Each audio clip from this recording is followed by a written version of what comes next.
අනුම ලබාගමු උදෑසනකසේ සිතැඟි වඩාලමු දිය ඇල්ලකසේ සුභාරතී සුභාරතී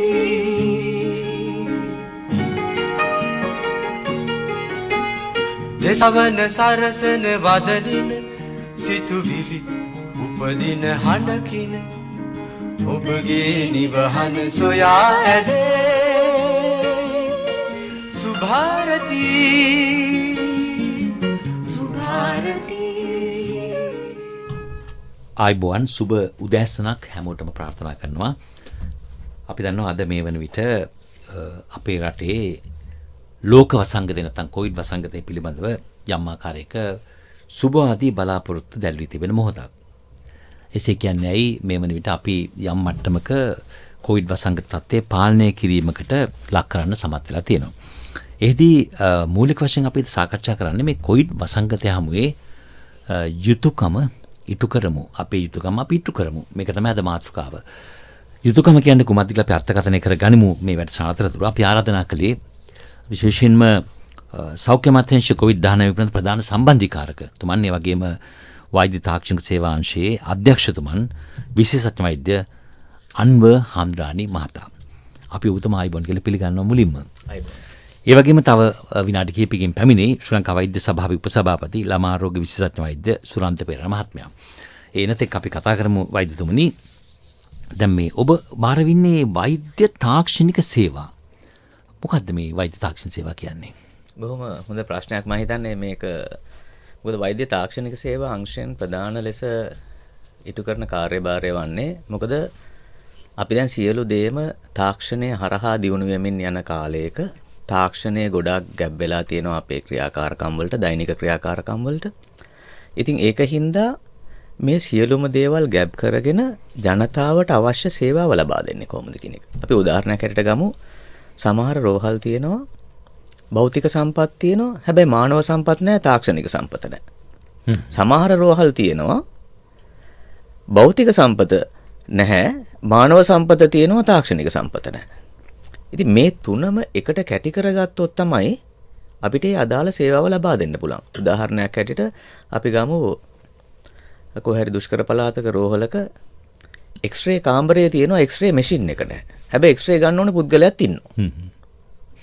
ඔන්න හැබැයි එතකොට ඒ හින්දා ඒ දුෂ්කර පළාතක ඉඳලා කිලෝමීටර් 50ක් 60ක් විතර දුර ගමන් කරලා රෝගියාව මාරු කරලා යවන එක්ස්රේ එකක් ගන්න. මේ සම්පත් කළමනාකරණය මොකද අතිශයින් වැදගත්. අපි දියුණු වෙමින් පවතින රටක්, අපි දියුණු වෙන රටක්.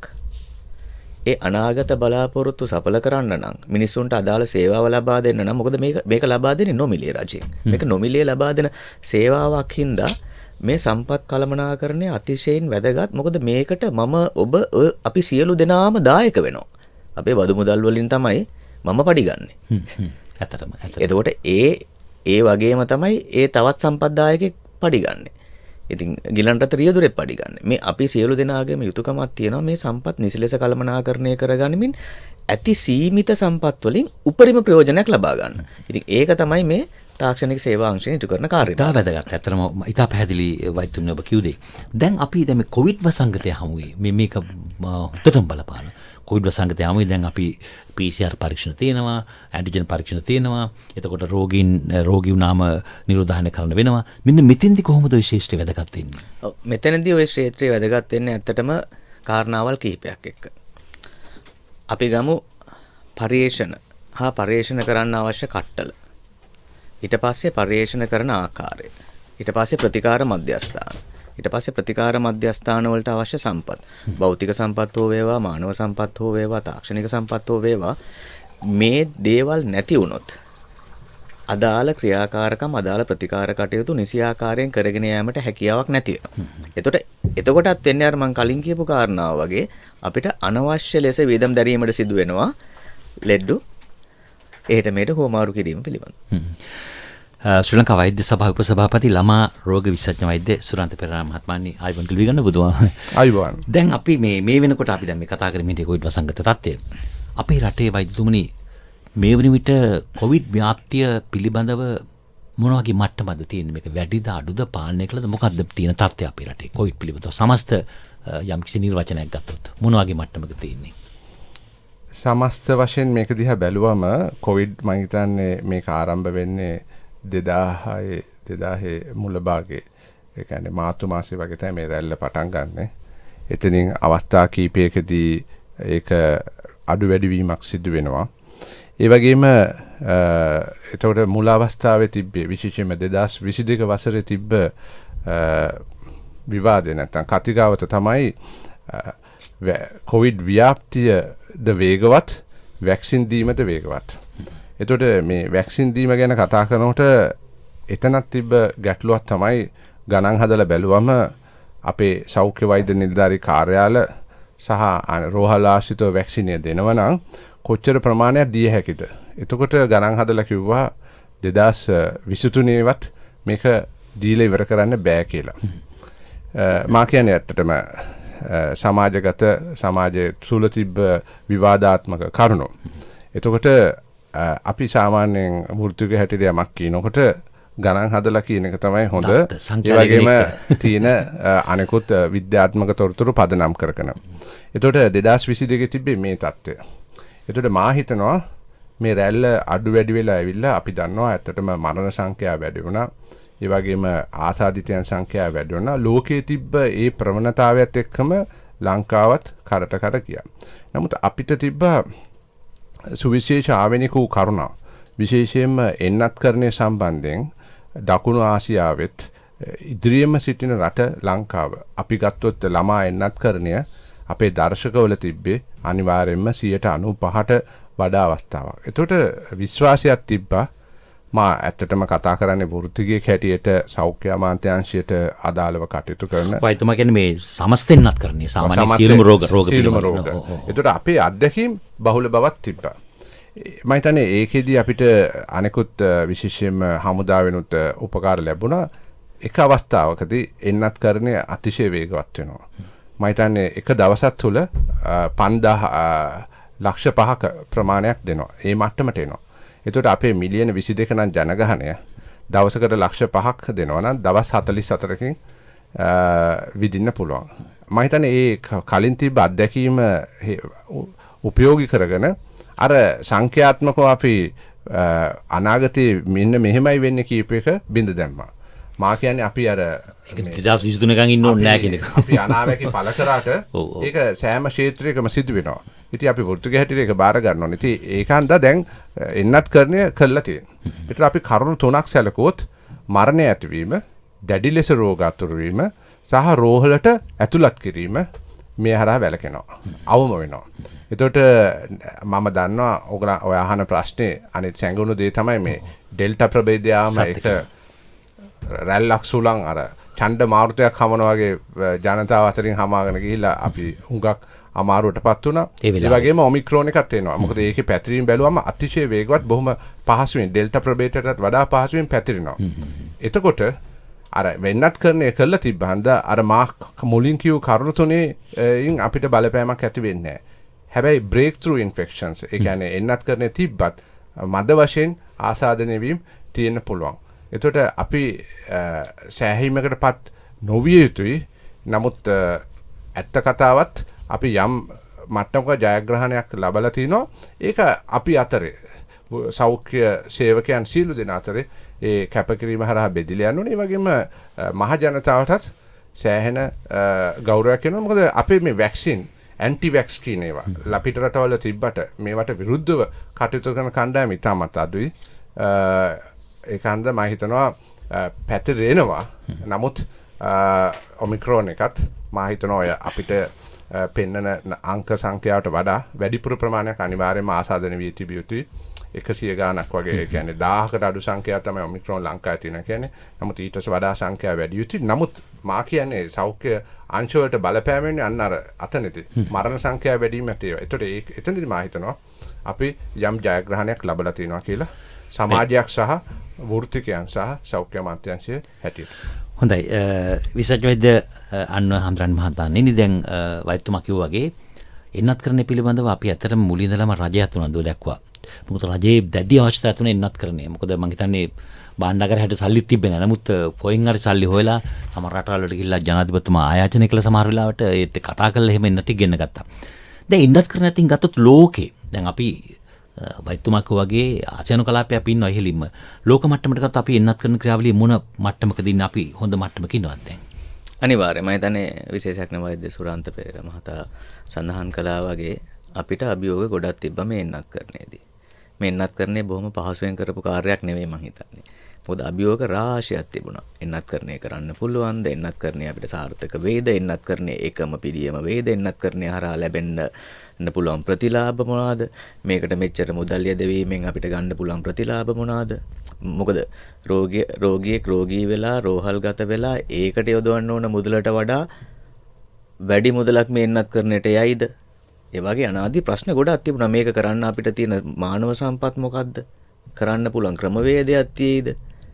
මේ සියලු අභියෝග මැද්දේ තමයි රජයේ විසින් අතිගරු ජනාධිපතිතුමා විසින් තීරණය කරේ නෑ මේක ඉදිරියට යා යුතුයි කියලා. මොකද අනිකුත් දියුණු රටවල් ඒ වෙද්දී විද්‍යාත්මකව සාධනීය ලෙස පරීක්ෂණ කෘති හරහා ලබා දීලා තිබුණු එක්තරා ඉඟියක් තමයි මේ එන්නත් කරන්නේ සාර්ථකත්වයක් තියෙනවා. එන්නත් කරන්නේ වෛද්‍ය සුරන්ත පෙරේරා මහතා නැවත නැවත සඳහන් කරා වගේ එන්නත් කරන්නේ සාර්ථකත්වයක් තියෙනවා. සංකුලතාවයන් වලට යොමු වෙන එක අඩු වෙනවා. අනවශ්‍ය ලෙස අවාසනාවන්ත ඉරණම් වලට යොමු වෙන එක අඩු වෙනවා.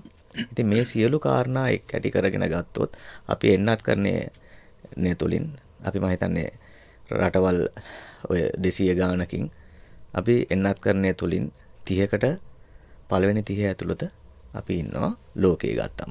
හැබැයි ඒ එන්නත් කරන වේගවත් ක්‍රියාවලිය මේ සිදු වෙච්ච හින්දා. මොකද පළවෙනි එන්නත් මාත්‍රාව ලබා දෙනකොට දැන් එන්නත් කරන්නේදී තිබ්බ අභියෝග කීපයක් වලින් එකක් තමයි පළවෙනි දේ එන්නත් කරන්න මිනිස්සු ඉන්නවා එන්නත නැහැ. දෙවෙනි කාරණාව එන්නත තියෙනවා මිනිස්සු එන්නේ නැහැ. දැන් මේ කාරණා දෙක අතර තමයි ඔක දෝලණය වෙන්නේ. ඊට පස්සේ එන්නත් කරන්න මිනිස්සු වෙනවා ඒකට ප්‍රතිවිරුද්ධ මත ගොඩ නැගෙනවා. ඉතින් මේ කාරණා ඔක්කොම ගත්තම දෙවෙනි මාත්‍රාව ලබා දීමේදී දැඩි වේගවත් මම හිතන්නේ දැඩි ශීඝ්‍ර පිළිවෙතක් අපි අනුගමනය කරා වෛද්‍ය සුරන්ත පෙරේරා මම හිතන්නේ මෙතුමා හොඳින්ම දන්නවා. මොකද මේ රෝහල් වල මෙතුමාලා සේවය කරන රෝහල් වල කියන්නේ වෙලාවක් තිබ්බේ නැහැ ඒකට. එන කෙනාට ගහනවා. මට මතකයි විහාර මහදී උද්‍යානයේ පැය 24ම. ඔව් දැන් ඒකවල මේ LRH රෝහල ජාතික රෝහල වගේ අනාදි රෝහල් වලත් එන වෙලාවට ගහලා දෙනවා. අය කිසිම මොකද ඒකෙන් බලාපොරොත්තු වුණේ මොකද්ද? ඒ සෞඛ්‍ය සේවකයන් ඒ කැපකිරීම කරලා යුද හමුදාව ඇතුළු ත්‍රිවිධ හමුදාව ඇතුළු පොලිසිය ඇතුළු සියලුම රණවිරුවන් ඔය කැපකිරීම කරලා බලාපොරොත්තු වුණේ අපි එන්නත් කරන යම් මට්ටමකට එන්න. මොකද එන්නත් කරන්නේ තිබ්බ මේ අපි ප්‍රතිලාභ අඳුනගෙන තිබ්බ හින්දා. හොඳයි වෛද්‍ය සුරන්ත පෙරේරා මහත්මයානි දැන් අපි යමු දැන් ළමයි පිළිබඳ. මොකද ඔබ විශේෂයෙන්ම ළමා රෝග විශේෂඥ වෛද්‍යවරයෙක් හැටියට දරුවෝ තමයි දැන් දෙමව්පියන්ට මොන දේ කළත් දරුවෝ ගැන යමක් කරද්දි බොහොම ප්‍රවේශම් වෙනවා. තමන්ගේ දරුවා මගේ දරුවා දරුවන් දෙමව්පියන්ට වටිනා වස්තුවක් නිසා. දැන් එතකොට දැන් ඉන්නත පිළිබඳව කතා කරද්දිත් දැන් අපි සමහර රටේ මතවාද ගොඩක් ගියා. මේ ඉන්නත ගත්තාම ශාරීරික ආබාධ ඇති වෙනවා. මේ විද්‍යාත්මකව සාධනය කළ නොහැකි වුණත් ඒ මත පැතිරුණා. දැන් දරුවෙක් ඉන්නත් කරනකොට දෙමව්පියෝ සැලකිලිමත් වෙනවා. මගේ දරුවට මේ ඉන්නත දීමෙන් මොකක් වෙයිද කියලා. දරුවන් එන්නත් කිරීම සම්බන්ධයෙන් මට කියන ලෝකයේ තියෙන තත්ත්වය දැන් අපි එකපාරට අපි විතරක් නෙවෙයි මේක ලෝකේ රටවන්නේ. ලෝකේ රටවල් කොහොමද මේ පිළිබඳව පරීක්ෂණ පවත්වලා මේක දියත් කළා දින ආරම්භ කළා තියෙන්නේ කොහොමද වෛද්‍යතුමනි? මම හිතන්නේ ඒක හොඳ ප්‍රශ්නයක්. මේ අපි කොච්චර කිව්වත් අපිට මේ තොරතුරු ලබා ගැනීමේදී අපේ ඇහැ යන ප්‍රදේශ තියෙනවා. එකක් තමයි ඇමරිකාව, අනිත් එක යුරෝපය, අනිත් පළාත් තමයි ඔස්ට්‍රේලියාව සහ නව ශ්‍රීලන්තය වැනි ප්‍රදේශ. එතකොට මේවා ගත්තම විශේෂයෙන්ම මේ ෆයිසර් එන්නත හදන්නෙත්, මොඩර්නා එන්නත හදන්නෙත්, ජොන්සන් ඇන්ඩ් ජොන්සන් එන්නත හදන්නෙත් ඇමරිකාව තමයි ප්‍රමුඛව ඉදිරියෙම ඉන්නේ. ඊට පස්සේ ඇස්ට්‍රාසෙනිකා එන්නත හදන්නේ එංගලන්තය. ඒ වගේම ස්පුට්නික් එන්නත රුසියාව. ඉතින් අර ලෝකයේ තාක්ෂණයත් විද්‍යාවේ දියුණුවක් තියෙන ওই රටවල් එක්ක. එතකොට ඇමරිකාව ගත්තොත් එහෙම ඇමරිකාව තමයි මුලින්ම ආරම්භ කළේ දරුවන්ට එන්නත් කරන්නේ. එතකොට ඒගොල්ලන් කරේ මේ 12ට වැඩි කණ්ඩායමට එන්නත් දුන්නා. ඊට පස්සේ දැන් වර්තමාන තත්ත්වය තමයි අවුරුදු 12ත් 5 අතර එන්නත ලබා දෙනවා. එතකොට ඒගොල්ලන්ගේ පර්යේෂණ විශේෂයෙන්ම ළමයි 2000ක් වගේ පාටන් ගත්ත ඒ පර්යේෂණ පසු කාලිනව අර ඒගොල්ලන්ගේ ඒ ඔතොරිටි එකක් තියෙනවා අධිකාරියක් කුමන ආකාරයෙන්ද මේවා ක්‍රියාත්මක වෙන්න ඕනේ කියලා ඒගොල්ලෝ ඉල්ල තිබ්බ ඒ සංඛ්‍යාවල් වැඩි කරන්න කියලා. එතකොට මොකද සංඛ්‍යාව වැඩි කරාම සංකුලතාත් එනවද නැද්ද බලන්න පුළුවන්. එතනදී ඒගොල්ලන් අවුරුදු 12යි 5යි අතර කණ්ඩායමටත් එන්නත් කරන්නේ ආරම්භ කරලා තිනවා. අර වැඩිහිටියන්ට දෙන මාත්‍රාවෙන් 3 එකක් තමයි දෙන්නේ. එතකොට ඒගොල්ලන් හුඟක්ම ඉදිරියෙන් යනවා. දැන් මේ වෙනකොට සංඛ්‍යාවල් මිලියන ගණන් වලින් තමයි දීලා තියෙන්නේ. නමුත් ඒ රටවල් වල අර මං කිව්ව වෙනස තියෙනවා සංස්කෘතිමය වශයෙන් යමක් අර කිව්වට ඒ කියන්නේ විද්‍යාව මගින් කරන වෙනස්කම් වලට විරුද්ධයි ඉන්නවා. ඒ කියන්නේ ඇන්ටි සයන්ටිෆික්. ඒ වගේම ඒගොල්ලන් කියන්නේ මානව වර්ගයා ඔය විද්‍යාවක් භාවිතා කරගෙන නෙමෙයි මේ ගොඩ නැගුණේ ඉස්සරහට ගියේ වෙන්නේ කියලා. එතකොට මේ පරිණාමය වෙන්නේ. එතකොට ඒ වගේම වැක්සින් වලටත් විරුද්ධයි.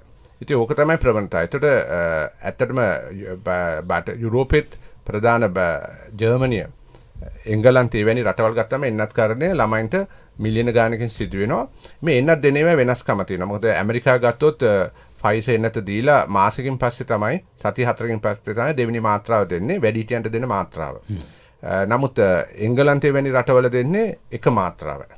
දැන් ඒක දෙවෙනි මාත්‍රාව දෙන්න තීරණය කරලා තියෙනවා. ඒගොල්ලන් අර දෙවෙනි මාත්‍රාව දිය යුතු නැද්ද තීරණය කරේ බොහොම ප්‍රවේශමයි. නමුත් ජර්මනිය වගේ රටවල් වල ඒක වේගෙන් මේක ගත්තා. ඒතකොට දැන් මේක දිහා බැලුවම ලංකාව ගත්තම ලංකාවෙත් අපි දීලා තියෙන්නේ අවුරුදු 16 19 අතර පළමු මාත්‍රාව දෙන්න.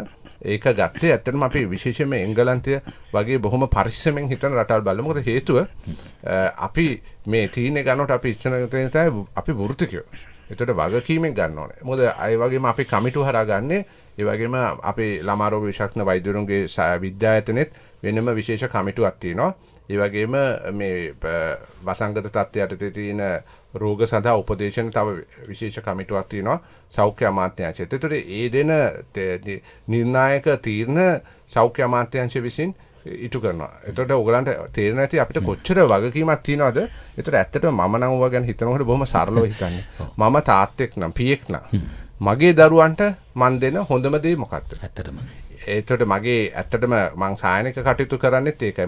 මගේ පුහුණු වෙන වෛද්‍යවරුන්ටත් කියන්නේ මේ දරුවන් ඔයාගේ නම් ඕගලන් ගන්න තීරණ මොනවද? කවදාකවත් වරදින්නේ නැහැ. Tamanට උගන්වපු දෙමව්පියන් අනුව යහපතක් කොහොමද කරන්නේ? Tamanට උගන්වපු ගුරුවරුන්ට අයහපතක් නොවෙන්න කොහොමද කරන්නේ? මං කෝ අවසාන වශයෙන් විතරයි අපි හිතන්න ඕනේ නීති ඉදිරියේ අපි කොහොමද ප්‍රවේශමෙන් කටයුතු කරන්න කියලා. අර මුල කරුණු තුන ගත්තම නීතිය ගැන මතක් කරන්න ඕනෙත් නෑ. එතකොට ඒ වගේ හිතලා තමයි අපි බොහොම පරිස්සමෙන් ගත්තේ. එතකොට අපි නිර්දේශ කරා 16 19 අතර කණ්ඩායමට එක එන්නතක් දෙන්න. දෙවෙනි එන්නත දීම අපි විශේෂයෙන්ම මේ මාසයේ අගදී තීරණය කරනවා.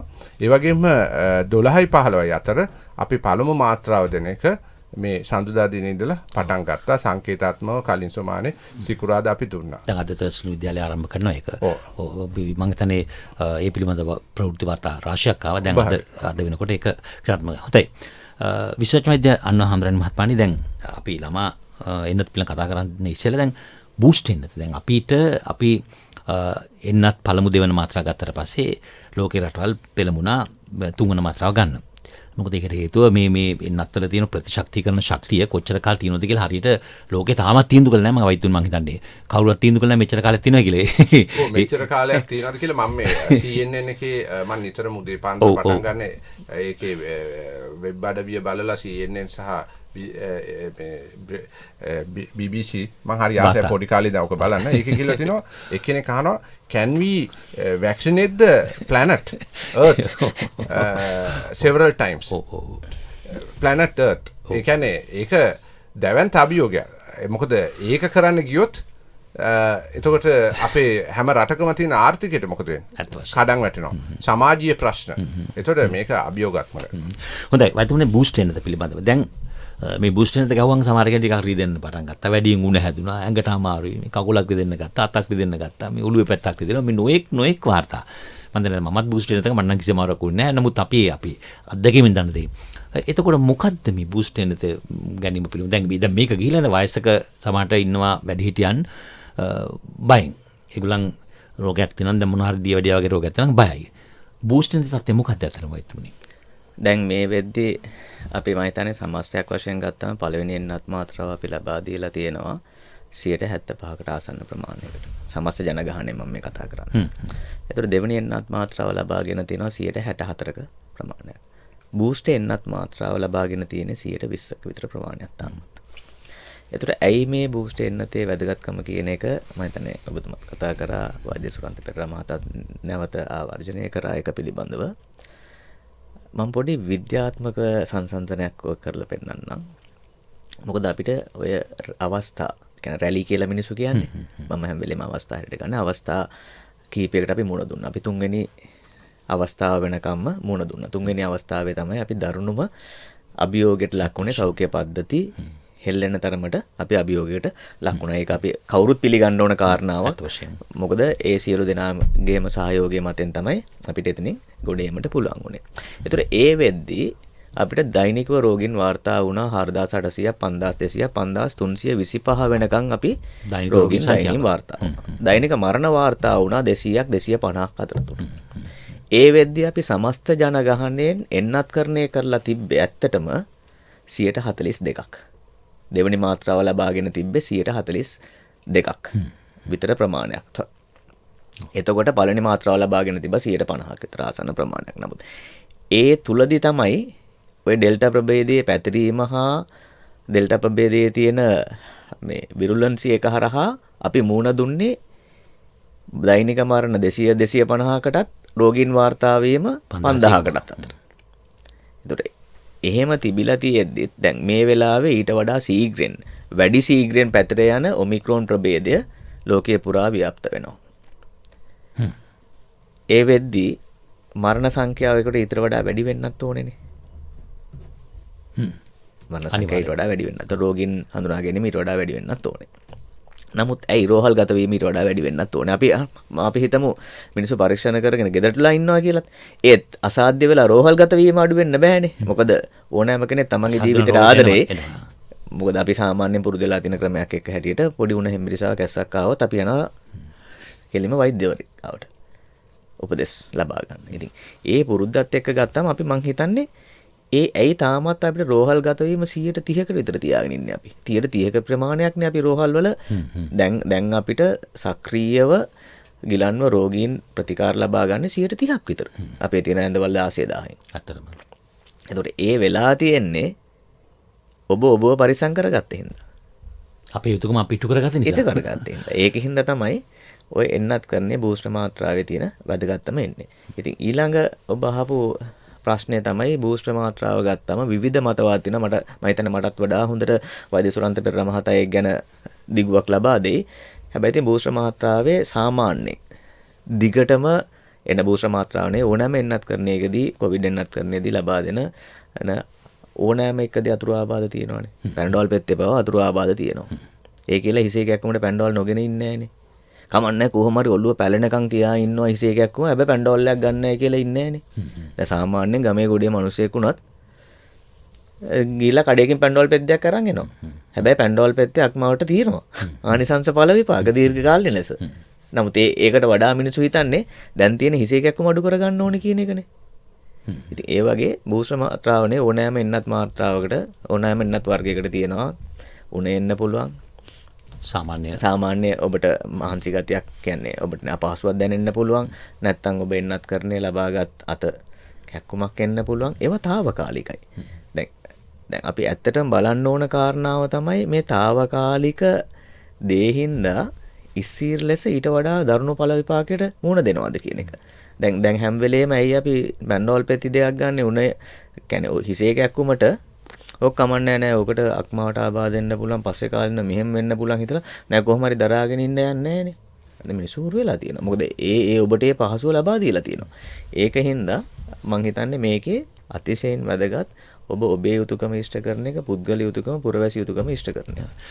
විශේෂඥ වෛද්‍ය සුරන්ත පෙරේරා මහත්මයානි දැන් ළමයි පිළිබඳව කතා කරද්දී තව ටිකක් අපි කතා කරන්න මේ ගැන. දැන් දරුවන්ට විශේෂයෙන්ම මේ පිළිබඳව මේ එන්නත ලබා ගන්නතර දරුවන්ට සමහරකි මතයක් තියෙනවා දරුවන්ට යම් කිසි දෙයක ස්නායු ආබාධ ඇති වෙයි අතුරු ආබාධ ඇති වෙයි දරුවන්ට වැඩිීමේ මේවා සම්පූර්ණ කිසිම තැනකින් සාධනය කළ නොහැකි ඔප්පු කළ නොහැකි මතවාද. හැබැයි සමාජය පුරා ගෙනියනවා මේක. ඒ නිසා දෙමව්පියෝ තමන්ගේ දරුවව තරමක් පැකිලෙනවා එන්නතර යොමු කරන්න. ඔබතුමා විශේෂඥ වෛද්‍යවරයෙක් ළමයින් පිළිබඳව. ඒ නිසා ඔබතුමාට මේක හොඳටම කියන්න ප්‍රේ. අද රටට දෙන පණිවිඩය මොකද්ද? දරුවන් ඉන්නත් කිරීම සම්බන්ධයෙන් දෙමව්පියන්ට මොකක්ද දෙන පණිවිඩය? මේක කරන්න බය වෙන්න ඕනේ නැහැ කියන එකද නැත්නම් එහෙම දෙයක් වෙනවද? මොකද්ද දෙන පණිවිඩය?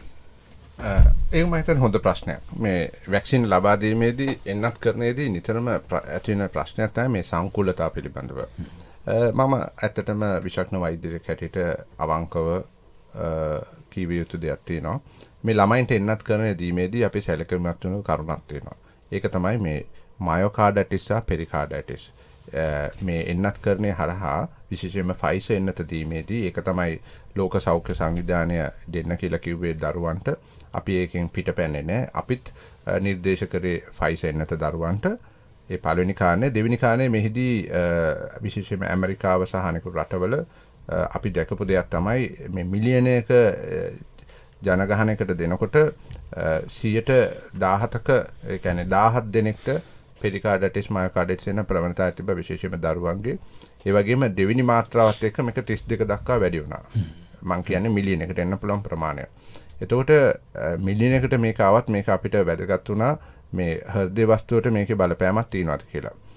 ඒක හන්ද අපි ඒ ගැන සැලකිලිමත් වුණා. නමුත් මෙතනදී අපි මරණ ගැන බැලුවම මේ රටවල දරුවෝ මරණයටපත් වුන්නේ නැහැ. ඒ වගේම සංකූලතා තියෙන දරුවෝ. ඒ වගේ පෙනහළු වල හෘද වස්තුවේ හන්දි සම්බන්ධ ඒ වගේම පිළිකා තත්ත්ව හැදිලා ඒවට ප්‍රතිකාර ගන්න හැදුන. ඒ දරුවන්ට මේ කොවිඩ් ආසාදිනවා මේගොල්ලෝ මරණයටපත් වුණා. ලංකාවෙත් අපි බැලුවා අපිට ලැබුණු සීමිත දත්ත පරීක්ෂා කරලා බැලුවම ඒ මරණ සංඛ්‍යාව මම හිතන්නේ එක වෙලාවක අපි බැලුවම ගිය වසරේ 25ට අඩු සංඛ්‍යාවක් තිබ්බේ. නමුත් ඒ බහුතරයක් මේ සංකූලතා තිබ්බ දරුවෝ. එතකොට අපි මේකේ සමබරව හිතන්න ඕනේ මේ සංකූලතා ඇතිවීමේ අවදානම සහ දරුවන්ට ලැබිය හැකි ගුණාත්මක තත්ත්වය මේ මරණය වළක්වා ගන්න වගේම දැඩි ලෙස රෝග අතුරු වීම. ඉතින් අපි දෙක දිහා බොහොම සංසන්දනාත්මක බලලා තමයි අපි ওই තීරණයට ආවේ. ඊට පස්සේ මේ එන්නත දීමෙන් අතිවේගයේ අනිත් අතුරු ආබාධ තමයි සුළු වශයෙන් එතන එන්නත් කරේ ලකුණු ප්‍රදේශයේ ඉදිමියමක් තියෙන පුළුවන්, වේදනාවක් තියෙන පුළුවන්, ඌණ වැනි තත්ත්වයක් එන්න පුළුවන් කියලා. ඉතින් අපි මේ ඔක්කොම අවධානම අරගෙන අපි මුල් වටේදී දුන්නේ අවධාන සංකූලතා තියෙන අවුරුදු 12ට වැඩි දරුවන්ට. එතෙන්දී අපි කරේ එක එන්නත් කරන්නේ කරේ රෝහල් තුල පමණයි. අනිවාර්යයෙන්ම ළමා රෝග විශේෂඥ වෛද්‍යවරයෙක් නිර්දේශ කළ යුතුයි. ඒක අධීක්ෂණයට මේ කරන්න අවශ්‍යයි. ඒ වගේම එන්නත දෙන ස්ථානයේ ළමා රෝග පිළිබඳ දැනුමක් තියෙන අත්දැකීම් තියෙන වෛද්‍යවරයෙක් එක්කෙනෙක් හෝ කීප දෙනෙක් සිටිය යුතුයි. ඒ වගේම හෙද නිලධාරීන් සිටිය අපි ඒක පටන් ගත්තේ රිජ්ජි ආර්ය ළමා රෝහලේ. එතකොට ඒගොල්ලන්ට අපි දුන්නාම අපි දැක්කා අපිට එහෙම ගැටලුවක් ආවේ නැහැ. මුල දවස් කීපෙම අපි ඒ දුරකථන අංකයක් දුන්නා. ඒ දුරකථන අංකය ඇත්තටම මුල දවස්වල තියාගත්තේ මමම තියාගන්නම් කියලා මහාචාර්ය ශාම රාජේන්ද්‍රත් මගේ ඊටවත් කුළුපග මිත්‍රයෙක්. ඒ වගේම ළමා රෝග විශේෂඥ වෛද්‍යරුන්ගේ විද්‍යායතනයේ සභාපති. අපි ඒ මට්ටමේ තමයි කැපකිරීමක් කරේ. පැය 24ම අපි ඒක ඔන් කරලා තියාගත්තා ඕනි දුරකථන අංකයක් අහන්න. ඒතකොට ප්‍රශ්නයක් අහන්න. ඒතකොට අපි ආපු ගැටලුව අර උණ සහ ඒ දුන්න ප්‍රදේශයේ වේදනාව ඉදීම පමණයි. එතනින් ඊට පස්සේ අපි ඔබට කියලා අවුරුදු 16යි 19 අතර දුන්නා. එතකොට මා කියන්නේ අපි තියෙන විද්‍යාත්මක කරුණු ඒවා දත්ත පරිශීලනය කරාම තොරතුරු පරිශීලනය කරා අපිට එන තොරතුරු බිම් මට්ටමේ මේක ක්‍රියාත්මක වෙනකොට දෙවෙනි අවස්ථාවේදී අපි ලබා ගන්න තොරතුරු අද මිලියන 1.1කට වඩා පළවෙනි මාත්‍රාව දීලා තිනවා දරුවන්ට. ඒ දරුවන්ට දුන්නට එතකොට අපි මිලියනේ පැනලා තියෙන්නේ. අපි අර හෘද වස්තුව සම්බන්ධ සංකල්පතා දැකලා නැහැ. ඒ වගේම ඇත්තම කතාව ඒකේ වකුගඩු වලට ඕන බලපාන්න පුළුවන් හැම එකටම. මොකද මේකෙදි මේ අපි ඒකේ දෙනවා ඇන්ටිජන් එකක් අක්‍රිය කරලා එතකොට ඒකෙදිට විරුද්ධව ශරීරය ප්‍රතිදේහ ගොඩනගනකොට ප්‍රතිශක්තිකරණය ගොඩනගනකොට අපි කියනවා කොලැටරල් ඩැමේජ්. ඒ හරහා සමනක් ඉන්ද්‍රියන්ට බලපෑමක් වෙන්න පුළුවන්. මේක තමයි ඇත්තටම විද්‍යාත්මක පදනම. ඉතින් ඕනෑම ඉන්ද්‍රියකට යම් මට්ටමක බලපෑමක් තිබුණා. නමුත් අපි ඒව දැක්කේ නැහැ. අද අපි දැකලා තියෙන්නේ සුළු මට්ටමේ. එතකොට අපි බිම් මට්ටමේ අදට තියෙන තොරතුරු පරීක්ෂා කරලා බැලුවම අපි ඊටම සතුටු වෙනවා. අපි එදා යම් අවදානමක් ඇතුව ගත්ත කාරණා. ඒක තමයි මං කිව්වේ මේ වෙලාවේ අම්මලට දෙන්න තියෙන පණිවිඩය තමයි ඔබ බය නැතුව අපේ නිර්දේශ අනුව එන්නත ගන්න. නමුත් ආරක්ෂක දැලක් තියෙනවා. දැල තමයි යම් ගැටලුවක් වුණ වෙලාවක කුමන හෝ ආකාරයක සෞඛ්‍ය වෛද්‍ය නිලධාරීතුමා හමු වෙන්න පුළුවන්. නැත්නම් රෝහලකට එන්න පුළුවන්. අපි වෛද්‍ය සංගමයක් හැටියට අතිශය කැපවීමෙන් කටයුතු කරන සියලුම ළමා රෝග විශේෂඥ වෛද්‍යවරුන්ට කියලා තියෙන්නේ මේ දරුවෝ ඕගොල්ලන්ගේ දරුවෝ වගේ යම් ප්‍රශ්නයක් වුණොත් වහාම ඒකට ක්‍රියාත්මක කරන ඒ වගේම අපේ විද්‍යාර්ථීන් දන්වන්න සෞඛ්‍ය අමාත්‍යාංශයට දන්වන්න. අපි උපරිම විදියට ඒ සම්බන්ධයෙන් කටයුතු කරනවා. ඒ ආරක්ෂිත දැල අදටත් ක්‍රියාත්මකයි. නමුත් අපිට මේ දැලට හවු වෙලා නැහැ, වාර්තා වෙලා නැහැ දැඩි ලෙස රෝග අතුර. ඒතකොට මං හිතන්නේ සමාජ මාධ්‍යවල යන ඒවා විශේෂයෙන්ම අර ලෝකයේ අනිත් රටවල වෙන දේවල් ඒ පිළිබඳව මගේ විරෝධයක් නැහැ. ඒක නිදහස් චින්තනය, නිදහස් මතපල කිරීම. නමුත් අපි වෘත්තික හැටියට තව දුරටත් තොරතුරු එකතු කරනවා. අපි ඒ ලැබෙන තොරතුරන් ඔබට කියන්න අද දවසේ කියන්න පුළුවන්. ළමයින් එන්නත් කරන්නේ අපි බොහොම ආරක්ෂිතව කරන්නේ. අපිට එහෙම අනතුරුදායක මට්ටමක් නැහැ. වෙනත් එන්නත් කරන වගේම මේක සාර්ථක වෙනවා.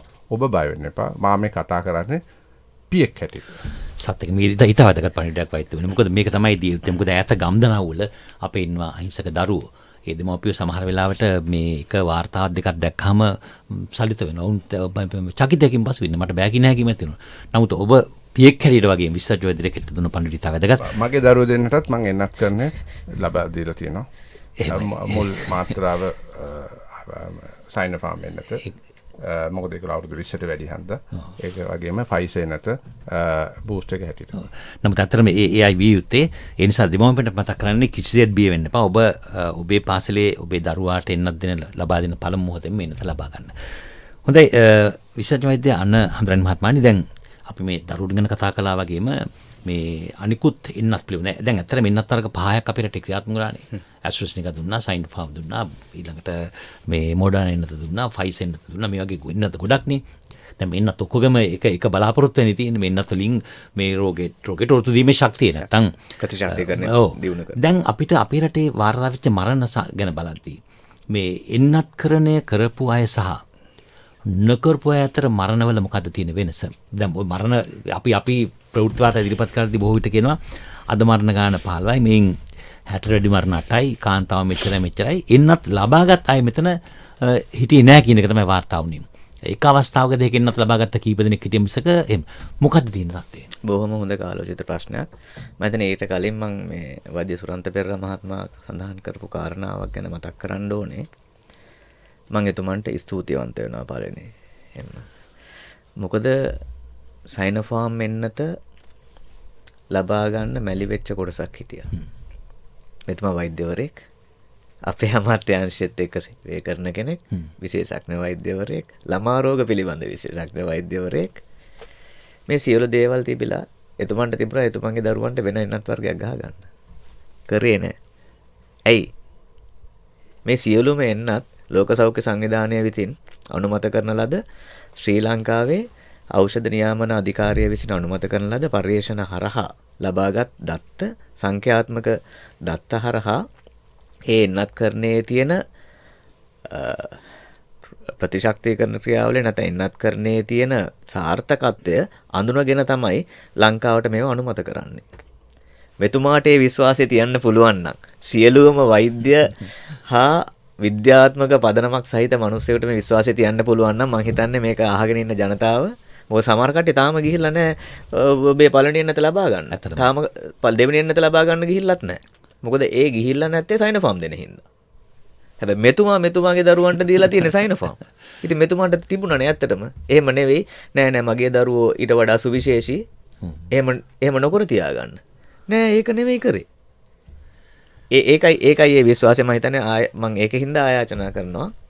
ඔබේ එන්නත් මාත්‍රාව පළවෙනි එක හෝ දෙවෙනි එක ලබාගෙන නැත්තම් කරුණා කරලා ළඟම ඇති සෞඛ්‍ය වෛද්‍ය නිලධාරී කාර්යාලයට හෝ රෝහලට ගිහිල්ලා ඔබේ එන්නත් කරණය කරා ඔබ යොමු වන්න ඒක ඔබේ යුතුයකමක්. ඊට පස්සේ මම හිතන්නේ ඊළඟ ඔබ අහපු ප්‍රශ්නෙත් එක්ක ගත්තම දැන් මරණ සංඛ්‍යාවත් එක්ක දැන් ඕක කලින් මරණ සංඛ්‍යාවත් එක්ක වාර්තා වෙද්දී අපි එන්නත් කරන්නේ 40-50 තියෙන අවස්ථාවවලදී මරණ සංඛ්‍යාවත් එක්ක වාර්තා වෙද්දී එන්නත් කරන්නේ නොකරපු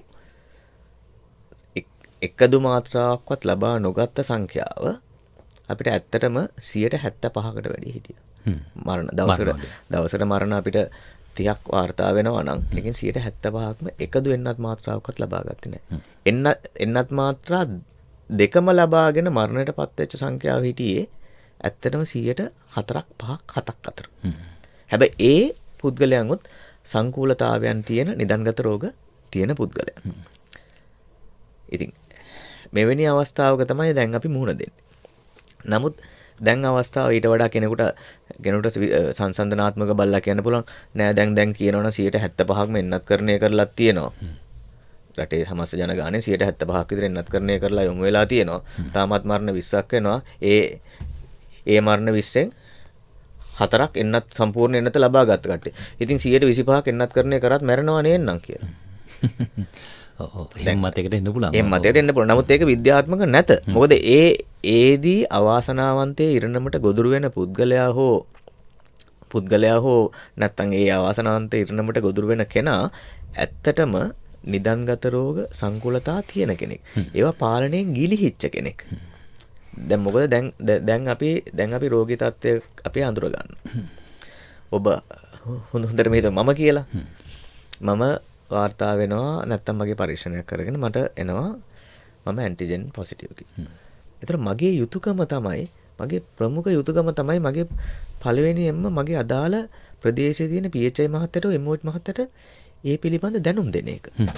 දැන් එහෙම කරන්නේ නැතුව මම ඉන්නවා. මම ඉඳලා මගේ දැන් මම දියවැඩට බෙහෙත් ගන්නවා, අධික රුධිර පීඩනයට බෙහෙත් ගන්නවා, හෘද අමාරුවට බෙහෙත් ගන්නවා, නැත්නම් වග්ගඩුව අමාරුවට බෙහෙත් ගන්නවා. මේ ටික ඔක්කොම කියගෙන නෑ දැන් ගියොත් එහෙම හොස්පිටල් එකේ තියාගයි කියලාගෙන ඉන්නවා. ඉඳලා ඔබ අසාධ්‍ය තත්ත්වයට යනවා. ඊට පස්සේ ඔබ රෝහල් ගත වෙනවා. ඒක කරන්න යන්න එපා. මොකද මේෙහිදී දැන් අපි ඉස්සර කාලේ වගේ නෙමෙයි.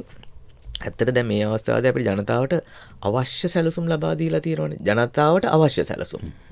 එන්නත් කරණය කරන්න ඕනේ නම් ඔබ ඕනෑම තැනකට ගිහලා එන්නත් කරණය කරගන්න පුළුවන් අවස්ථාවක් තියෙනවා. ඉස්සරනේ පෝලින් තිබ්බේ. ඉස්සරනේ එන්නත් කරන මධ්‍යස්ථාන සීමිතව තිබ්බේ. එහෙම එකක් නෑ. අවශ්‍ය ඕනෑම තරම් එන්නත් තියෙනවා. රජය විසින් ගෙන්නලා තියෙනවා. දෙවෙනි දේ ඔබට රෝගියා ආසාදනය වුණොත් ඔබට තෝරගන්න පුළුවන් ක්‍රමවේද ගොඩක් තියෙනවා. ඔබ නිවෙස් ප්‍රතිකාර ක්‍රමයට යන්න පුළුවන්.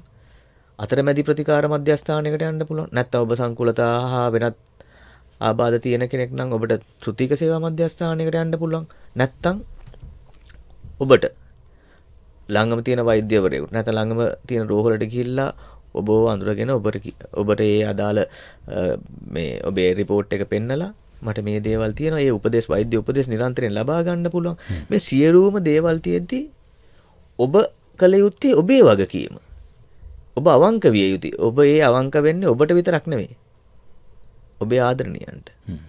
මොකද ඔබ අවංක වුණ නැත්නම් කවුරුත් දන්නේ නැහැ, අහල පහල මිනිස්සු දන්නේ නැහැ, ඔබේ අසල්වැසියා දන්නේ නැහැ ඔබ රෝගියෙක් බව. ගැටෙන්න පුළුවන්, ගැවසෙන්න පුළුවන්. ඒ නිසා තමන්ගේ යුතුයකම ඉලිස්ට් කරන්න අවශ්‍යයි. විශේෂඥ වෛද්‍ය සුරන්ත පෙරේරා මහත්මයානි, දැන් අපි කැමති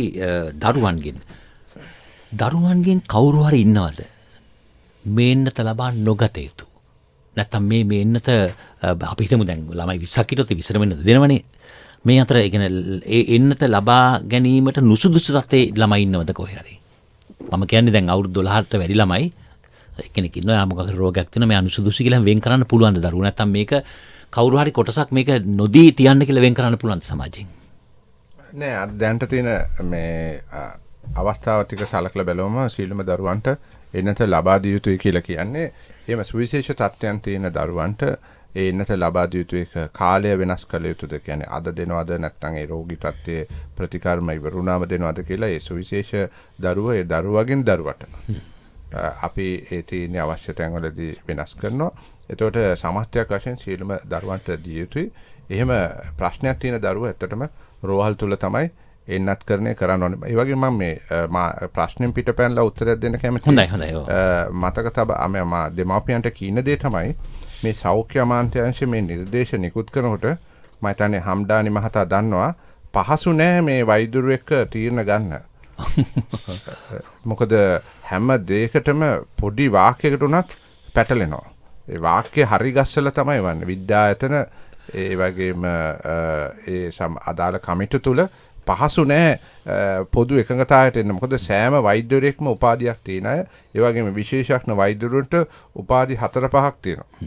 කවුරුකත් හැමෝම නිදහසාරක තමයි හිතන්නේ. පහසු නෑ මේගොල්ලන්ව ආම්බාම් කරගන්න. ඒක මුදියට ගේන්න ඔය කමිටුවට. ඒතර කමිටුවකින් යමක් නිර්දේශ වෙනකොට ඒකත් බලනවා. ඊට පස්සේ නිර්දේශය නිකුත් කරාට පස්සේ වාක්‍යයක හරි වැරද්දක් තිබ්බොත් ඒකත් හදනවා. ඉතින් හම්ඩානි මහත්මයා දන්නවා නිගමනට එළඹීමේ තියෙන අතිශය දුෂ්කරතාවය මේ කට්ටියව එකතු කරගෙන. ඒතකොට මම කියන්නේ ඒ හරහා මේ නිකුත් වෙන ඒවා අපි ඉතාමත් අවදියෙන් ඉන්නේ, බොහොම සුපරික්ෂාකාරව ඉන්නේ.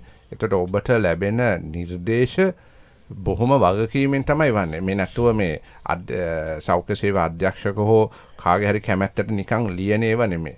ඒවා හදලා යවලා කමිටු හරහා ඇවිල්ලා මේ වාක්‍ය ඉවත් කරන්න ඕනේ, මේක තියෙන්න බෑ, ඒ වගේ කියලා. එතකොට මේක සුවිශේෂ අමාත්‍යාංශයක් එක අතකින්. ඒකාන්ත මං හිතන්නේ ඒක ඕගලන්ගේ යහපතට තමයි ඒකාන්තෙමට හේතු වෙන්නේ. දැන් දරුවෙකුට යම්කිසි උණක් හෙම්බිරිස්සාවක් දැන් සාමාන්‍ය මේ දවස්වල වෛරල් උණක් තියෙනවා මං හිතන්නේ. ඒක දැන් තියෙන උණක් හෙම්බිරිස්සාවක් කිසරුදාවක් වගේ දෙයක් තිබුණොත් දැන් නම් කියන්නේ පාසල නම් කියන්නේ පාසලට යවන්න එපා කියලා. ගුරු ඍජුවම කියලා තියෙනවා යම් කිසි දෙයකින් එහෙම උනේ හෙම්බිරිස්සා ගතියක් තියෙනවා යවන්න එපා කියලා.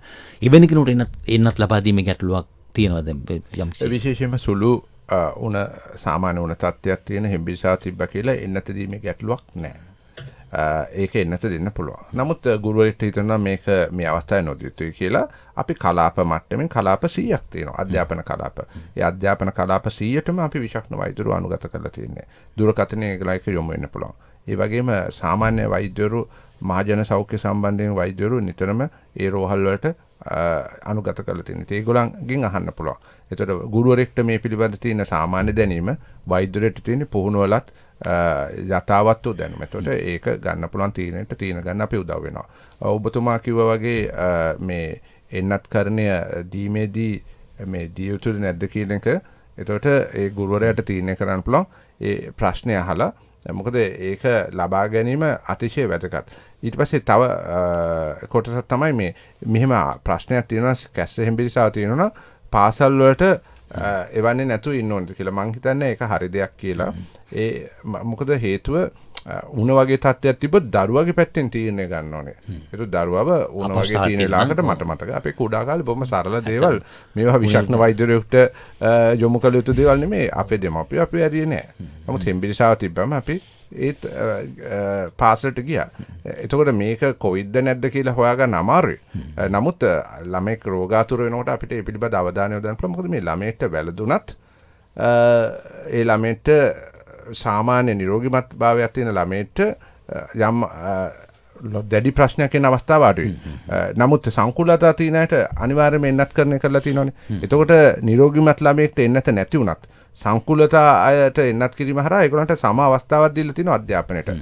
මා අවධානය යොදන මේ කාරණේ තමයි ඔයගොල්ලන් තේරෙනවා මම කොහොම හරි මේ දරුවන් පාසලට රැගෙන එන්න තමයි උත්සාහ කරන්නේ. මා අවධානය කරන කාරණේ තමයි රටක් වටන්න, ජාතියක් වටන්න කළ හැකි බොහොම සරල ක්‍රමේ තමයි අධ්‍යාපනය කඩාවින දරුවන්ගේ අධ්‍යාපනය කඩාකප්පල් කරන. මම ඒක ප්‍රශ්න වලින් අහන්නම හිටියේ මොකද ඒක ඊට වැදගත්. අපේ අනාගත පරපුරට අධ්‍යාපනය නැති ඒ වගේම තීරණ ගැනීමේ දුෂ්කර පරපුරක් එන්නේ. එවැනි පරපුරක් හරහා ඇතිවෙන නායකත්වයේ දුර්වලයි. රටක සංවර්ධනය වූ ගමනක යම් ආර්ථික දැක්මක් යන්න ඒකෙන් අපහසු වෙනවා. එතකොට එතනට තමයි අපි එන්න ඕනේ. අපි කියනවා මේක පැරලල් පැන්ඩෙමික් එකක්. මොකද විශේෂයෙන්ම දරුවන්ගේ තියෙන මානසික ගැටලුව. ඇයි මානසික ගැටලුව? කවදාකවත් තිබෙන්නේ නැහැ දරුවන්ට. ඔබතුමා මම හිතන්නේ ඒක අහන්න හිටියේ ප්‍රශ්නයක් වෙන්නේ. ඇත්තටම මම ඒක දැන් සමහර දැන් පහුගිය කාලේ ළමයි ගෙදර හිටියා. මානසික ප්‍රශ්න ආව ළමින්ට. අධ්‍යාපනයේ කඩාබිඳ. ඇත්තට අපි ඔන්ලයින් කිය හිටියට වැඩක් නැහැ. ඒක හරියට ගියෙත් නැහැ. ඒ නිසා උන්නේ ප්‍රශ්න මෙතන මම ඔබතුමාගේ අහන්නේ අධ්‍යාපනයේ කඩාවැටුණු මොකද වෙන්නේ? දැන් අපි නිකන් හිතන්නේ බෞද්ධ හැටියට මම බෞද්ධයෙක්. එතකොට අනිත් ආගමකට මම කර කරා. නමුත් අපි සිල් ගන්නවා. සිල් ගන්න එකෙන් මොකද කරන්නේ? අපි කාලසටහනක් අනුව වැඩ කරන්න. කාලය කළමනාකරණය කරගන්න ඉගෙන ගන්නවා. එහිදී අපි එළඹ සිටි සිහියෙන් ඉන්නවා. ඒ පාර අපි කරන දේවල් යහපත් දේවල්. සම්මා දිට්ඨි, සම්මා වායාම, සම්මා සතිය. ඒවා ටික අපි තියාගෙන යනවා. එතකොට දරුවෙක්ගේ structure and මේ time table කියන එක හරි වැදගත්. මොකද හේතුව ඉස්කෝලේකට යනකොට, පාසලකට යනකොට නැගිටින වෙලාවක් තියෙනවා. ක්‍රමවත් භාවයක් තියෙනවා. පිරිසිදු වෙන්න ඕනේ, ඇඳුම් ඇඳ ගන්න ඕනේ. පාසල් බස් රථයට නගින්න ඕනේ. පාසලට ගියාම බෙල් එක වදිනවා. එතකොට ඒගොල්ලන් පුරුදු වෙනවා යම් කාලසටහනක් අනුව වැඩ කරන්න. එළියට එනවා. අන්න ඒක තමයි යම් කාලය කළමනාකරන පොඩි කාලේ ඉඳන් උගන්වන විදිය. කණ්ඩායම හැටියට ඉගෙන ගන්න ප්ලේ වගේ දරුවන්ගේ මතවාද තියෙනවා. එයාගේ සමකාලීනයන් එක්ක කතා කරන්න පුළුවන්. එතකොට මේ සියලු කුසලතා අපිට මේ දියුණු කරන්න විදියක් නැහැ ගෙදරක් තුල.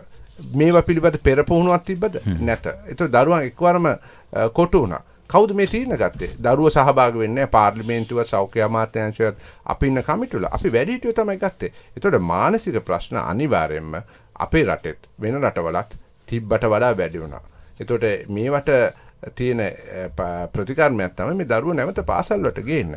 ඒක හන්දා මං හිතන්නේ වෛද්‍යවරු හැටියට අපි මේ උදව් වෙන්නේ මව්පියන්ට ඒ වගේම දරුවන්ට. ඒකයි මේ දරුව පාසල් පැමිණීම ඉතාමත් වැදගත්. ඒක තමයි අපි අවධාරණය කරන්නේ. අතන වෛද්‍යතුමා කිව්වා වගේ අධ්‍යාපනය කඩා බිඳ වැටුනොත් රටේ අනාගතය ගැන කිසි දෙයක් කතා කරන්න පුළුවන් කමක් නැහැ. ඔබතුමාත් තියෙන අධ්‍යාපනය නිසා, ඔබතුමාගේ අධ්‍යාපනය නිසා අපි ගත්තොත් සමාජ මට්ටම් සියල්ල තීන්දුව කරන්නේ අධ්‍යාපනය මත. හොඳයි. ඒ වගේම සමාජයක් හැටියට විශේෂ වෛද්‍යයන් හම්රන් මහත්මයානි, සමාජයක් හැටියට දැන් අපි දරුවෝ ගැන කොට කතා කළා. තවමත් සමහර වැඩිහිටි පරපුරේ දැන් ආගම වශයෙන් වෙන් වෙලා, සමහරට ආගමික මතවාද නිසා එන්නත් ගන්නෑ. සමහර දෙනෙක් මේ වෙන හේතු නිසා මොනවා හරි කියාගෙන එන්නතෙන් බිඳින කොටසක් ඉන්නවා. සමාජ වගකීම කොහොමද ඔබ විග්‍රහ කරන්නේ ඉන්නත් ලබා ගැනීම පිළිබඳව? දැන් මේක මම හිතන්නේ කතා කරොත් එහෙම මේක ප්‍රමුඛ ලෙස ගත්තම සෞඛ්‍ය ප්‍රශ්නයක්. ලෝකයේ මේක යන්නේ ගෝලීය වසංගතයක්, සෞඛ්‍ය ප්‍රශ්නයක්. හැබැයි සෞඛ්‍ය ප්‍රශ්නයක්ම විතරක් නෙමෙයි. මේක සමාජ, ආර්ථිකමය, සංස්කෘතික මේ සියලුම අංශ හරහා විහිදිච්ච ප්‍රශ්නයක්. අපි උදාහරණයකට ගමු. අපේ සංඛ්‍යාත්මක රෝගීන් වැඩි වෙනවා. අපි රට වහනවා, ලොක්ඩවුන් එකකට යනවා. ඔබට මට මෙතනින් කීප දෙනෙකුට ප්‍රශ්නයක් නැති වෙන්න පුළුවන්. මොකද අපේ මාසික පඩිය එනවා. දෛනික වේතනවල යැපෙන මිනිස්සුන්, දෛනික වේතනවල යැපෙන පවුල් මොකද කරන්නේ? කොහොමද ඒකට මුහුණ දෙන්නේ?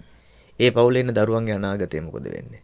වෛද්‍ය සුරන්ත පෙරේරා මහතා කිව්වා වගේ මම හිතන්නේ දකුණු අප්‍රිකානු නායක නෙල්සන් මැන්ඩෙලා මහතා පවසලා තියෙනවා, ඔබට රටක් විනාශ කළ යුතු නම් ඒ රටේ අධ්‍යාපනය කඩාකප්පල් කරන්න. හොඳම දේ රටේ අධ්‍යාපනය කඩාකප්පල් කරන්න. ඒක තමයි අප්‍රිකාවට උනේ. ඉතින් එතනට යන්නේ නැතුව ඉන්න තමයි මෙතුමන්ලා මේ මහන්සිය වෙන්නේ. මෙතුමන්ලා විද්‍යායතනය මගින්, මෙතුමන්ලා වෛද්‍ය සංගමය හරහා මේ විශේෂඥ ළමා පරපුර ගැන තියෙන විශේෂඥ දැනුම ලබා දීලා ඒකට අදාළ ක්‍රියාකාරකම් කරන්නේ ඒකින්ද. ඉතින් එවැනි කොටසක් ඒකට සහයෝගය දක්වනවා. ආර්ථික විශේෂඥයන් මේක දකිනවා මේ ප්‍රශ්නෙත් එක්ක ආර්ථිකය කොහොමද කළමනාකරණය කරගෙන යන්නේ කියලා. මොකද අපි හැම වෙලේම අපි තාමත් දියුණු වෙමින් පවතින රටක් කියන දේ අමතක කරන්න හොඳ නැහැ. මොකද අපි දියුණු වෙන්න ඕන රටක්. දියුණුව විය යුතු රටක්. මොකද සියලුම භෞතික සම්පත් තියෙන, ස්වභාවික සම්පත් තියෙන අනිකුත් රටවල් එක සංසන්දනාත්මකව ගත්තම ඒක තමයි එදා ඉඳලා මේ රට ආක්‍රමණය කරන්න පෘතුගීසින්, ලන්දේසින්, ඉංග්‍රීසින් පවා උනන්දුව දැක්වේ මෙහි තියෙන අපේ සුවිශේෂී අපේ පිහිටීම අනුව. ඉතින් ඒකින්ද අපි ඒකත් අමතක කළ යුතු නැත. ඒකින්ද ආර්ථිකමය වශයෙන් උත් අපි කොහොමද මේකට මුහුණ දෙන්නේ? ඒ වෙද්දි දැන් පවතින තත්ත්වය අනුව සංචරණ සීමා නැහැ. ඔබ නිදහස්, මම නිදහස්, අපි සියලු දෙනාම නිදහස්. ඒකට ඇත්තට සතුටු නැද්ද? ඇත්තම සතුටු. ඒතර මේ සතුට තව දුරටත් ඔබ පවත්වාගෙන යනවද? මේ කාලේ ඔබේ දරුවා පාසල් යවා ගන්න පුළුවන්. ඔබට පන්සල් පල්ලි වලට යන්න පුළුවන්. නෑදෑ හිත මිතුරු එක මුණ ගැහෙන්න පුළුවන්. ව්‍යාපාර කටයුතු කරගෙන යන්න පුළුවන්. රැකී ආරක්ෂා වලට නිදහසේ යන්න පුළුවන්. මේ ඔක්කොම පුළුවන් වෙලා තියෙන්නේ අර කියපු කාරණාවෙන් 100ට අපි 75ක් වෙනකන් එන්නත් කරණය කරලා ඔබේ වගකීම ඉටු කරපු හින්දා. මොකද දැන් අපි උදාහරණයකට ගමු. සමහර මිනිස්සු තර්ක වශයෙන් ගේනවා හැමදාම වැඩට එන්න කියනවා, මීටරේ දුර තියාගන්න කියනවා. බස් එකේ කොහොමද මීටරේ දුර තියාගන්නේ? සාධාරණ ප්‍රශ්නයක්. හැබැයි ඔබට මට කළ යුතු කාරණාවල් දෙකක් තියෙනවා මේ සිද්ධිය තුළ. එකක් නිසි ලෙස මුවාවරණය පැළඳීම. එන්නත් කරණය කරා යොමු වෙලා නැත්නම් එන්නත් කරණය කරා යොමු වීම. මේ දෙක ඔබට මට හැම වෙලේම කරන්න පුළුවන් කාරණාවක්. ඒකට මේ වෙනම නීති රීති ක්‍රියාත්මක කරන්න ඕනේ නැහැ. ඒකින්ද ඔබ මේ පවත්වාගෙන යන නිදහස, ඔබ මේ භුක්ති විඳින නිදහස ඔබ අනාගත පරපුර වෙනුවෙන් කැප කරන්න පුළුවන් නම්, ඔබේ ඒ යුතුයකම, පුරවැසි යුතුයකම, පුද්ගල යුතුයකම ඉෂ්ට කරන්න පුළුවන් නම් මං හිතන්නේ තවදුරටත් අපිට මේ ආකාරයෙන්ම මේ ජීවිතේ ජන ජීවිතේ ගෙනියන්න පුළුවන්. මේ ආකාරයෙන්ම රට ආරක්ෂිත ලෙස ඉදිරියට ගෙනියන්න පුළුවන්. හොඳයි. විශේෂයෙන්ම දෙසුරන්ත පෙරමත්න අවසාන වශයෙන් ඔබෙන් අහන්නේ දැන් මම දැක්ක ඊ වාර්තාවක් තියෙනවා ලෝක සෞඛ්‍ය සංවිධානය කියනවා යුරෝපාකරයෙන් හරි අඩකට වඩා ඉදිරියේදී ඔමික්‍රෝන් ආසාදනය විය හැකියි කියලා. හරි අඩකට යුරෝපාකරයේ සම්පූර්ණ. මෙහෙම ගත්තාම අපිට අපි මේ සැහැල්ලුවෙන් දැන් හිතන්නත් බෑ. මොකද මේ ඔමික්‍රෝන් ප්‍රභේදය වේගෙන් ශීඝ්‍රයෙන් පැතිරෙනවා. අර ඩෙල්ටා ප්‍රභේදයට වඩා වැඩි. මේවත් එක බලද්දී අපි ඒන් ආරක්ෂා වෙන්න නම් තනි වෛද්‍යතුමාක වගේ මොකද්ද කරන්න ඕන අපි? තනිව කළ යුත්තේ මොකද්ද? මං එතකොට පළමු දේ ඔබ කිව්වේ මේ ඔමික්‍රෝන් ප්‍රභේදයේ වේගෙන් පැතිරෙනවා. ඒක සත්‍යයක්. මම හිතන්නේ අපිට ලැබෙන වාර්තාවලට වඩා මොකද අපි ටෙස්ටිං ප්‍රමාණය අඩුයි. ඒතකොට ඔමික්‍රෝන් ලංකාව තුලත් මේ සංඛ්‍යාවට වඩා වැඩි ඇති, පැතිරීම වේගවත් ඇති.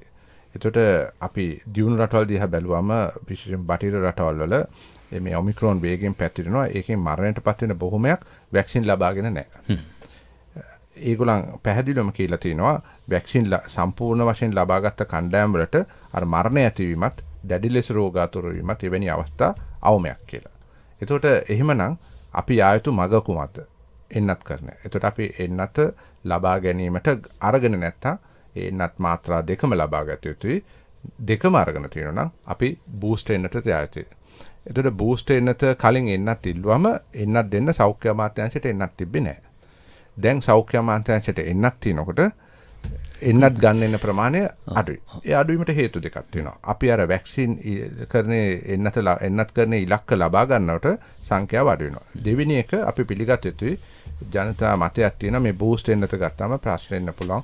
උණ එනවා, අතේ වේදනාව වැඩි, ඒ වගේම සංකුලතා එන්න පුළුවන්. මං ඍජුව උත්තර දෙන්න තව ප්‍රශ්නයක් තියෙනවා විශේෂයෙන් මේ තරුණ පරම්පරාව. අතර මතයක් තියෙනවා මේ ලිංගික බෙලහීනතාව. ප්‍රජනක පද්ධතියට අදාළ ප්‍රශ්න ඇති වෙන්න පුළුවන් කියලා. එතකොට අදට තියෙන කරුණු අනුව කොවිඩ් ආසාදනය ඇති වුණොත් මේ ප්‍රජනක පද්ධතියට ඇතිවෙච්ච බලපෑම ඒවත් ප්‍රශ්න ඇති වෙන්න පුළුවන්. එතකොට එපිඩිඩිමැටිස්, සෙල්ෆින්ජයිටිස් ඒ වගේ ප්‍රශ්න ඇති වෙන්න පුළුවන්. ඒක හරහා ප්‍රජනනය සරහා දරුවන් ඇතිවීමේ අවස්ථාව අඩු වෙන්න පුළුවන්. ඒ කියන්නේ වෛරසයේ ආසාදනය නිසා. එතකොට එන්නත ලබා ගැනීම ඇත්ත වශයෙන්ම ඇති වෙන්නේ ඒක තවදුරටත් වැඩි වීම නෙමෙයි, ඒකෙන් වැළකීම. එතකොට ඔබ කළ යුත්තේ මොකද්ද? එන්නත ලබා ගැනීම. මොකද මේක සමාජ දාලාවල කතා වෙනවා. ඒ වගේම උණ එනවා, අතේ වේදනාව, ඒ වගේ ප්‍රශ්න එනවා කියලා ඒව ගැන හිතන්න එපා. ඔබට දීවැඩියාවක් තියෙනවා. ඔබට අත්වෙන්නේ මරණය. ඒකින් වලකින ක්‍රමය එන්නත. එතකොට නැවතත් අපි කියන්නේ මේ එන්නත් කරන්නේ වැදගත් කියලා. සමාජ වගකීම කිව්වා. මම බොහොම කෙටියෙන් කියන්නම්. සමාජ වගකීම පටන් ගන්න ගෙදරින්. ඔබ මවක් හෝ පියෙක් නම් ඔබට රෝගාතුර වුණොත් ආර්ථිකය ගෙනියන්නේ කවුද? ඒ එන්ජිම පණ ගන්නවන්නේ කවුද? දෙවෙනි එක ළමයින්ට ආරක්ෂා දෙන්න ඔබ ගෙදර සිටිය යුතුයි. ඔබ මරණයටපත් වුණොත් ළමන්ට පියෙක් හෝ මවෙක් කොයිද? ඔබ ඔබගේ සමාජ වගකීම ගෙදර තුල ඉටු කරන්න. ඊට පස්සේ ප්‍රදේශය තුලට වගකීම දරන්න. අනිවාර්යයෙන්ම එතකොට රටක් හැටියට රට තුල ඔබගේ සමාජ වගකීම ඉටු කරා වෙනවා. හිත හොඳයි. තනිව හිතන්න, පවුල ගැන හිතන්න, ඊට පස්සේ ගම නගරේ රට ගැන හිතන්න පුළුවන්. බොහොම ස්තුතියි. අපි මේ මොහොතේ ස්තුතිවන්ත වෙනවා ශ්‍රී ලංකා වෛද්‍ය සභාවේ උපසභාපති ළමා රෝග විශේෂඥ වෛද්‍ය සුරන්ත පෙරේරා මහත්මයාට බොහොම ස්තුතියි ඔබතුමාට. වටිනා කාලයක් අප කළ අපේ රටේ ජනතාව වෙනුවෙන්, ඒ වගේම වෛද්‍ය තාක්ෂණික සේවා අධ්‍යක්ෂ, ඒ වගේම සෞඛ්‍ය අමාත්‍යාංශයේ කොවිඩ්-19 පිළිබඳ ප්‍රධාන සම්බන්ධීකාරක විශේෂඥ වෛද්‍ය අන්ව හම්රන් මහත්මයාට ඔබට ස්තුතියි. දෙදෙනාටම ස්තුතියි. අපේ වැඩසටහනේ තාක්ෂණ දායකත්වයේ සසින්දු පන්සල්, ඒ වගේම නාමද්‍ය සහ ජගත්නවරත් සම්බන්ධීකරණය උමන්දා කුමාරි මහගෙදර, නිෂ්පාදනය කළේ පවිත්‍රා කිෂ්ණී නානායකර, මම ටීඩී.කේ ජයන්ත. ඔබට සුබ දවසක්. අපි නැවත හමු වෙමු.